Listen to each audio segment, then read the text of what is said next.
আসানসোলের বার্নপুরের কালাঝিয়া পিএইচই এর পাম্প হাউসের ব্রিজ সরেজমিনে পরিদর্শন করলেন পূর্ত দফতরের আধিকারিকরা। কলকাতা থেকে পূর্ত দফতরের 4 সদস্যের প্রতিনিধি দল এসে সরেজমিনে পরিদর্শন করলেন। তো আমরা দেখলাম কিছু টেস্ট করতে হবে, অয়েল টেস্ট কি, মানে যে রক আছে তার কি বিয়ারিং বা যেগুলো এক্সিস্টিং আছে সেগুলো কি কন্ডিশন আছে, এগুলো দেখে আমরা একটা রিপোর্ট জমা দিই। স্যার কতজনের টিম ছিল কি?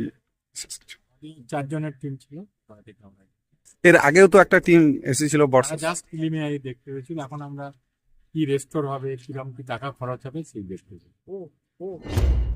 প্রসঙ্গত চলতি বছরের মে মাসে হঠাৎ করেই কালাঝিয়া পাম্প হাউসের ব্রিজ ভেঙে পড়ে। এর ফলে রানীগঞ্জ ও জামুরিয়ার একাংশে জল সংকট দেখা দেয়। এদিন পরিদর্শনের পর প্রতিনিধি দলের সদস্যরা জানিয়েছেন এই ব্রিজ কিভাবে করা হবে এবং কত টাকা খরচ হবে তার রিপোর্ট সংশ্লিষ্ট দফতরে জমা দেওয়া হবে। আসানসোল থেকে প্রকাশ দাসের রিপোর্ট, জেলার বার্তা।